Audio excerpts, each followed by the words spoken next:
بسم اللہ الرحمن الرحیم اللہم یا رحمن یا رحیم یا ارحم الراحمین وصلی علی من ارسلتہ رحمتا للعالمین۔ نہایت ہی واجب الاحترام بزرگان محترم، برادران عزیز، آج ہم اپنی زندگی میں دیکھتے ہیں مختلف طبقات میں بٹے ہوئے لوگ مختلف قسم کی پریشانیوں میں مبتلا ہیں۔ کوئی تو یہ سمجھتے ہیں کہ ہمیں کوئی طبی مسئلہ ہے، کوئی یہ سمجھتے ہیں کہ طبعی مسئلہ ہے، کوئی یہ سمجھ رہے ہیں کہ ہمارے اوپر جادو اور جنات اور اعصاب کے اثرات ہیں، روحانی طور پر ہم مریض ہیں۔ اب ان میں سے کچھ تو شکوک و شبہات میں مبتلا ہوتے ہیں اور کچھ ایسے ہوتے ہیں کہ وہ حقیقتاً کہتے ہیں اور حقیقت بھی ہوتی ہے، ان کے اوپر اس قسم کے اثرات ہوتے ہیں، اور لوگ اس قسم کی کارروائیاں کرتے ہیں کہ کسی کو تکلیف میں مبتلا کر دیا، کسی پہ آگ پھینک دی، اور عجیب عجیب انداز سے لوگوں کے ساتھ مخالفتیں اور دشمنیاں کرتے ہیں لوگ۔ تو ان ساری کارروائیوں سے بچنے کے لیے، دشمن کی پہنچائی گئی تکالیف سے بچنے کے لیے، آسمان سے گرنے والے مصائب و آلام اور زمین پہ پہنچنے والی تمام تکالیف سے اپنی حفاظت کرنے کے لیے آج ایک خوبصورت حصار پیش کروں گا۔ اگر آپ نے وہ حصار کر لیا تو اللہ تعالیٰ ان تمام شرور و فتن سے محفوظ فرما دیں گے۔ ایک تو وہ حصار ہے جو زندگی بھر کا حصار ہے، اور ایک وہ حصار ہے جو روز مرہ کے اعتبار سے، اور عجیب قسم کے اس کے اندر اثرات و برکات ہیں۔ آپ اگر دیکھیں تو قرآن کا حصہ بھی ہے وہ دعا، اور اسی طرح جس طرح کے دعائیں ایک ساتھ بیان کی گئی ہیں، بعض ایسی دعائیں ہیں جن کو بسم اللہ سے شروع کیا گیا ہے۔ دعائے انس بسم اللہ سے شروع ہو رہی ہے، دعائے عیسیٰ علیہ السلام بسم اللہ سے شروع ہو رہی ہے، اور بھی بہت سی دعائیں ہیں جو بسم اللہ سے شروع ہو رہی ہیں۔ بسم اللہ کنجی ہے، بسم اللہ چابی ہے، بسم اللہ شر کو دور کرتی ہے، بسم اللہ خیر کو انسان تک پہنچاتی ہے، بسم اللہ باب ہے، دروازہ ہے، شر یہاں سے نکل جاتا ہے، خیر یہاں سے داخل ہوتی ہے۔ تو ایک تو یہ بسم اللہ سے شروع ہونے والی دعا، دعائے انس بھی بسم اللہ سے شروع ہونے والی دعا، اور ایسی مضبوط دعا کہ شیطان کا شر ہو یا جنات کا، انسانوں کا، چوروں چکاروں کا، ظالم عیاروں کا، جو بھی اس کو تکلیف پہنچانا چاہتے ہیں، ان تمام کی تکالیف سے بچنے کا ایک حصار بھی ہے، اور ان سے بچنے کی اللہ نے اس میں قوت اور طاقت بھی رکھی ہے۔ تو یہ بسم اللہ سے شروع ہونے والی دعا ایک مضبوط حصار ہے، شر پسند عناصر کے شرور سے بچنے کا۔ آگ پھینکنے والے، آگ لگانے والے، وہ خاص ظاہری طور پر آگ لگانے والے ہوں ان کے لیے بھی، اور خواہ حصی طور پر آگ لگانے والے ہوں یا معنوی طور پر، ان کے یعنی آگ لگانے سے اللہ تعالیٰ محفوظ فرما دیں گے، ان کی جھوپڑیوں کی، مکانات کی، گھروں کی حفاظت فرما دیں گے۔ جیسے ایک بزرگ تھے حضرت نصیر الدین چراغ دہلوی رحمۃ اللہ علیہ، دہلی کے تھے، اور اس وقت ہمارا ملک جو تھا بر صغیر پاک و ہند آزاد نہیں تھا، اور اس وقت کی جو حکومتیں تھیں وہ مساجد پر، اسلامی شعائر پر پابندی لگایا کرتی تھی۔ ایک مرتبہ بدبختوں نے حضرت نصیر الدین چراغ دہلوی رحمۃ اللہ علیہ کے مکان کو، ان کی جھوپڑی کو آگ لگانے کے لیے بھیجا تھا۔ وہ مسجد تعمیر کر رہے تھے، انہوں نے رکاوٹ ڈالی کہ مسجد تعمیر نہیں ہوگی۔ مسلمان بیچارے اس وقت غلامی کی کیفیت میں تھے، کمانے کے لیے جاتے تھے دن کو، رات کو واپس آتے، انہوں نے اپنی تعمیرات چھیڑ دی کہ یہ اپنی مسجد نہیں بنائیں گے۔ حضرت نصیر الدین چراغ دہلوی رحمۃ اللہ علیہ نے فرمایا کہ او بڑے میاں رات کو مسجد بنایا کرو. انہوں نے تیل بند کر دیا. کہا کہ نہ یہ تیل ہوگا، نہ ان کے دیے جلیں گے، نہ یہ مسجد بنائیں گے. حضرت نصیر الدین چراغ دہلوی رحمۃ اللہ علیہ نے فرمایا کہ پانی لے آؤ میرے پاس. پانی لے کر آئے، ان کو دم کر کر کے دیتے گئے. فرمایا ڈالو اپنے لیمپ میں، اپنی چمنیوں میں، اور اس کو جلانا شروع کرو، یہ دیے جلیں گے. دیے جلنے شروع ہو گئے، وہ پانی تیل بن گیا اللہ کے فضل و کرم سے. ان کرامات کا انکار نہیں کیا جا سکتا. اولیاء کی کرامات حق ہیں. خدا وہ ہے نہیں، اولیاء اللہ. اور جو کرامات ہیں وہ اللہ کا فعل ہے، ولی کا اعزاز ہے. اعزاز کو ماننا چاہیے. کسی کو اللہ عزت دے رہے ہیں اپنے پیارے بندوں کو تو اس کو تسلیم کرنا چاہیے. پھر انہوں نے بھیجا کہ چلے جاؤ. ایک آدمی کو بھیجا کہ جا کر نصیر الدین چراغ دہلوی رحمۃ اللہ علیہ کی جو جھوپڑی ہے اس کو آگ لگا دو. ایک آدمی گیا، وہ آگ لگانے پر محنت مار رہا ہے، بار بار کہ آگ لگے، لیکن آگ نہ جلی. جب وہ تھک گیا حضرت باہر نکلے. فرمایا جس خدا نے اپنے پیغمبر ابراہیم خلیل کو آگ میں زندہ رکھا ہے، وہی خدا آج آگ کو جلنے ہی نہیں دے رہا. اس نے رکاوٹ ڈال دی ہے. ایک تو یہ ہوتی ہے کہ اس طرح کی آگ لگانا، اور ایک یہ ہے کہ آگ لگانے کا مطلب یعنی لوگوں میں فساد پھیلانے، لوگوں میں شرور و فتن پھیلا دینے، غلط فہمیاں ڈالنی، سازشیں کرنی، غلط افواہیں لوگوں میں ڈال دینی. ان تمام غلط افواہوں سے بچنے کے لیے، لوگوں کی سازشوں کے ان مضبوط بٹے ہوئے رسوں کو توڑنے کے لیے علماء نے لکھا ہے کہ یہ حصار کرو. اللہ پاک اس حصار کی برکت سے یہ سازشیں بھی ناکام کر دیں گے. جو معاشرے میں آگ پھیلاتا ہے اس کی آگ کو اللہ پاک ختم کر دیں گے. آگ نہیں لگ سکے گی. چور ہے، چوری کرنا چاہتا ہے، ظالم ہے، ظلم پہ اترا ہوا ہے، اللہ تعالیٰ ان کے ظلم سے محفوظ فرمائیں گے، چوروں کی چوری سے محفوظ فرمائیں گے. یہ حصار ہو جائے گا مضبوط. عمل بتلا رہا ہوں، آپ کی خدمت میں پیش کرنے لگا ہوں. اس کو کرو اور اپنے اہل و عیال کا، اپنے کنبے خاندان کا، اپنے بڑوں بزرگوں کا، اپنے چھوٹے بچوں کا حصار کیجئے. یہ حفاظت کا عمل ہے. بسم اللہ بابنا، بسم اللہ ہمارا دروازہ ہے. تبارک حیطاننا، یہ تبارک جو ہے یہ ہماری دیوار ہے. ہماری دیوار ہماری حفاظت کی کیا ہوتی ہے؟ آڑ. چار دیواری سے حفاظت ہوتی ہے.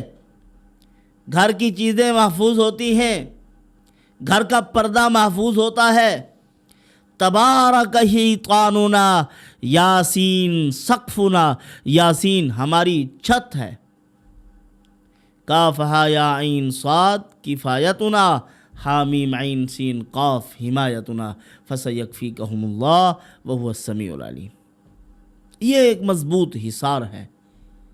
ہم دشمنوں سے محفوظ ہو سکتے ہیں، چوروں سے محفوظ ہو سکتے ہیں، ظالموں سے محفوظ ہو سکتے ہیں. ہر قسم کے شر سے محفوظ ہونے کا یہ ایک مضبوط حصار. بسم اللہ بابنا، بسم اللہ ہمارا دروازہ ہے. بسم اللہ کے ذریعے سے خیر داخل ہوتی ہے. بسم اللہ ہر شر کو روک دیتی ہے. ہم کھانا پڑھتے ہیں تو بسم اللہ پڑھتے ہیں، اس میں برکت پیدا ہو جاتی ہے اور شیطان کا ہاتھ رک جاتا ہے کہ اس کے ساتھ نہیں کھانا. جو بسم اللہ نہیں پڑھ رہا اس نے شامل کیا ہوا ہے اپنے ساتھ شیطان کو، ابلیسی قوتوں کو، اور کھانا اپنے ساتھ کھلا رہے ہیں. گھر میں بھی رہائش دی ہوئی ہے اور کہتے ہیں کہ گھر میں اطمینان ہونا چاہیے. کہاں سے اطمینان آئے گا؟ سکون کہاں سے آئے گا؟ تو بہرحال یہ بسم اللہ کی برکات کے متعلق بالتفصیل ہم آپ کے خدمت میں پہلے بھی کئی ویڈیوز ایسی تھی جو بیان کر چکے ہیں ہم. بسم اللہ کی برکات کے متعلق، بسم اللہ بڑی بابرکت دعا ہے. بسم اللہ انسان کو امیر کبیر کرتی ہے، اور قرآن مقدس کی ہر صورت کے آغاز میں بسم اللہ ہے. بسم اللہ بابنا تبارک حیطاننا یاسین سقفنا کاف ہا یا عین صاد کفایتنا حامیم عین سین قاف حمایتنا۔ یہ حصار سورج یا چاند جب گرہن ہونے لگے تو اسی رات میں جب سورج چاند گرہن ہو رہا ہو، چاند گرہن ہو رہا ہے تو رات کو، سورج گرہن ہو رہا ہے تو دن کو، بیٹھ کر 1100 مرتبہ اس کو پڑھو۔ بسم اللہ بابنا تبارک حیطاننا یاسین سقفنا کو، یہ جو میں نے دعا بتلائی ہے آپ کو، اس کو بیٹھ کر 1100 مرتبہ پڑھ لو، آپ کی زکوٰۃ ادا ہو جائے گی۔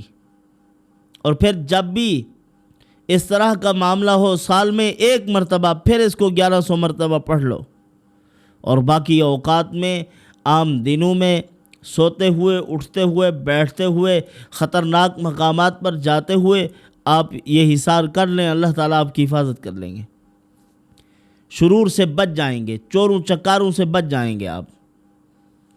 اسی طرح تا حیات حصار آپ کے مکان کا، آپ کی جگہ کا، وہ یہ ہے کہ جب آپ کے مکان کی بنیادیں کھودی جا رہی ہوں تو اس وقت 500 مرتبہ سفید چونے کے اوپر آپ اسی کو پڑھ لیں، بسم اللہ بابنا تبارک حیطاننا یاسین سقفنا کاف ہا یا عین صاد کفایتنا حامیم عین سین قاف حمایتنا۔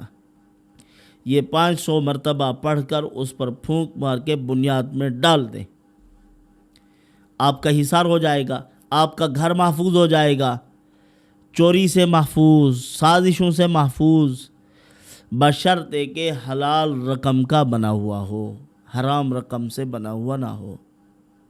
اللہ نے حرام کی ضمانت نہیں دی، اس کی حفاظت کی ضمانت اللہ نے حرام کی حفاظت کی ذمہ داری نہیں لی۔ حلال ہو، حلال رقم سے بنایا گیا ہو، تب اللہ تعالیٰ حفاظت فرمائیں گے۔ عمارت بنا دی حرام پیسوں سے، اوپر لکھ دیا ھذا من فضل ربی۔ ہاں، حرام رقم نہیں لگانی، کسی کا پیسہ نہیں کھانا، دھوکہ نہیں دینا، فریب نہیں دینا، ناجائز ذرائع سے مال حاصل نہیں کرنا۔ 2 نمبری کرو گے نسلیں برباد ہو جائیں گی۔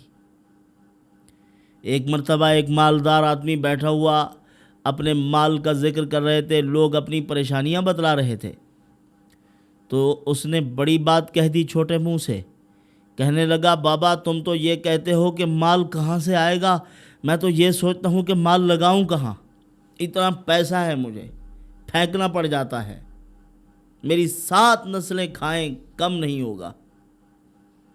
اللہ تعالیٰ نے سارا مال لے لیا، ایک عیاش بچہ پیدا ہوا، ساری دولت پہ پانی پھیر دیا، ساری زمینیں گئی، کارخانے گئے، ساری چیزیں تباہ و برباد ہو گئی۔ تو حرام سے احتیاط۔ تو بہرحال سفید چونے پر بنیاد میں ڈال دیجئے، 500 مرتبہ پڑھ کے، حفاظت ہی حفاظت ہے۔ اسی طرح اگر کسی گھر میں یہ شبہ ہو کہ جنات ہیں، جادو ہے اور جنات کی آمد و رفت ہے اور اس قسم کے اثرات سے گھر میں نحوست اور بے برکتی پڑی ہوئی ہے اور رکاوٹیں ہی رکاوٹیں ہیں، سارے گھر کے افراد یوں سمجھتے ہیں کہ بندھے ہوئے ہیں، تو ان کو چاہیے کہ کیل لے لیں جتنے گھر کے کونے ہوں، یعنی ایک کمرے کے 4 کونے ہوتے ہیں، 2 کمرے ہیں، 3 کمرے ہیں، 5 کمرے ہیں، اسی طرح گھر کے الگ الگ کونے ہیں، تو ہر ایک کمرے کے لیے الگ الگ لے لیجئے، 4 کونوں کے لیے 4 کیل، دوسرے کمرے کے لیے 4 کیل، اور ہر کیل کے اوپر 3 مرتبہ اس کو پڑھ لیجئے، بسم اللہ بابنا تبارک حیطاننا یاسین سقفنا کاف ہا یا عین صاد کفایتنا حامیم عین سین قاف حمایتنا۔ یہ پڑھ کر آپ یہ کیل اپنے گھر کے کونوں میں لگا دیجئے، اللہ تعالیٰ ہر قسم کے شر کے لیے رکاوٹ کھڑی کریں گے، یہ آپ کے گھر کا حصار ہو جائے گا، آپ کا گھر محفوظ، گھر کے افراد محفوظ، چوری سے بھی محفوظ ہو جائیں گے، شیاطینی قوتوں سے بھی محفوظ ہو جائیں گے، اور اسی طرح تسخیر افسران کے لیے بڑے آدمی کو اگر مسخر کرنا ہے، ایک آدمی ہے بہت سخت مزاج، درست، مار پٹائی اور اسی طرح گالم گلوچ اختیار کرتا ہے، اس کو نرم کرنا ہے، اگر مسخر کرنا ہے تو آپ یہی پڑھ لیں، بسم اللہ بابنا تبارک حیطاننا یاسین سقفنا، یہ کاف ہا یا عین صاد سے دائیں ہاتھ کی چھنگلی سے شروع کیجئے، کاف ہا یا عین صاد، یہ 5 انگلیاں بند ہو گئی، ہا میم عین سین قاف، کاف ہا یا عین صاد پڑھ کے کفایتنا، ہا میم عین سین قاف پڑھ کے حمایتنا، فسیکفیکہم اللہ وہو السمیع العلیم، جب اس کے سامنے جائیں یہی پڑھ کے پھونک مار دیں، اللہ تعالیٰ سخت سے سخت آدمی کو نرم کر دیں گے۔ ایسا آدمی جو آپ کا نقصان کیے بغیر نہ رہتا، اب آپ کی بات مانے گا، نقصان سے باز آ جائے گا، اللہ تعالیٰ آپ کی حفاظت فرما دیں گے۔ بسم اللہ ہمارا دروازہ ہے، تبارک حیطاننا، تبارک جو ہے یہ ہماری حیطان، ہماری چودیواری ہے۔ تبارک سے مراد تبارک الذی سورۃ الملک ہے، سورۃ الملک حفاظت ہے۔ سورۃ ملک قیامت کے دن یا قبر میں جب ہم داخل ہوں گے اللہ کے عذاب سے بچائے گی، عذاب قبر سے محفوظ کرے گی، اور دنیا میں بھی اس قسم کے چیزوں سے محفوظ کرنے والی صورت ہے۔ 30 آیات کی ایک صورت جس کے حضور صلی اللہ علیہ وسلم نے فضائل بیان فرمائے، اس کو مانعہ کہا جاتا ہے کہ رکاوٹ بنتی ہے۔ یہ جو تکلیفیں، مصائب، الجھنیں آنا شروع ہوتی ہیں ان کے لیے رکاوٹ بن جاتی ہے۔ تبارک حیطاننا، اسی لیے فرمایا کہ تبارک ہماری، یہ سید ابو الحسن شاذلی رحمۃ اللہ علیہ فرماتے ہیں کہ ہاں یہ ہماری دیوار ہے۔ تبارک حیطاننا، ہر طرف سے ہماری حفاظت ہو گئی ہے۔ حدیث پاک میں ہے کہ دن قیامت کے ایک آدمی دنیا سے رخصت ہوا، رخصت ہونے کے بعد قبر میں پہنچا، اللہ عز و جل کا حکم ہوا، فرشتے آ گئے، عذاب کا حکم ہو گیا۔ اب وہ آگے بندے کے سامنے پہنچ گئے، اپنے ہاتھوں میں عذاب کے آلات، اسباب، چیزیں، ہتھیار اٹھائے ہوئے، ابھی عذاب شروع ہونے لگا، سورۃ الملک آ گئی، کہا کہ اس کو عذاب نہیں دینا، خبردار، اس کو تکلیف نہیں پہنچانی۔ وہ کہیں گے کہ ہم تو اللہ کے حکم کے پابند ہیں، فرشتے ہیں، ہمیں حکم ہو گیا ہے، اب جو عذاب آنا تھا وہ آ گیا ہے، ہم تو عذاب دیں گے۔ وہ کہے گی نہیں، اس کو کچھ بھی نہیں کہنا، بالکل اس کو ہاتھ نہیں لگانا تم نے۔ وہ کہیں گے ہم اللہ کے امر کے پابند ہیں، اگر آپ یہ کہنا چاہتی ہیں کہ اس کو کچھ نہ کہیں تو پھر جاؤ اللہ تعالیٰ سے بات کرو۔ کہا کہ تم بیٹھ جاؤ اور میں ابھی اللہ کے ساتھ بات کر کے آتی ہوں، اور عروج کرتی ہے آسمانوں کی طرف، عرش الہی پر پہنچتی ہے سورۃ ملک، اللہ عز و جل کے سامنے بحث مباحثہ شروع کرنے لگ جاتی ہے، یعنی جھگڑا کرتی ہے سورۃ ملک۔ اللہ پاک فرماتے ہیں اے سورت، آج تو بہت خفا نظر آ رہی ہے، غصہ کر رہی ہے۔ سورۃ ملک کہے گی اے پروردگار، میں کیوں نہ کروں، میں تیرا کلام ہوں، میں تیرا ہی کلام ہوں، ایک شخص روزانہ رات کو مجھے پڑھتا رہے اور عذاب میں اس کو، قبر میں اس کو عذاب ہو، یہ چیز مجھ سے برداشت نہیں ہو رہی۔ اے پروردگار آج فیصلہ کر لے، یا اس کو عذاب سے بچا یا مجھے اپنے کلام سے نکال دے۔ اللہ اکبر۔ اللہ پاک فرمائیں گے کہ اے سورۃ الملک، میں نے تیری سفارش قبول کر لی ہے، جا فرشتوں کو کہہ دے کہ وہ واپس آ جائیں اور جیسے تیرا جی چاہے اسی طرح اس کے ساتھ معاملہ کر۔ سورۃ ملک واپس آتی ہے، قبر میں داخل ہوتی ہے، ان کو کہے گی جاؤ فرشتوں، بات ہو گئی اللہ کی ذات کے ساتھ، قطعاً اس کو کچھ نہیں کہنا، یہ مستحق عذاب نہیں، یہ مستحق جزا ہے، اس کو بدلہ ملے گا آج بہت اچھا۔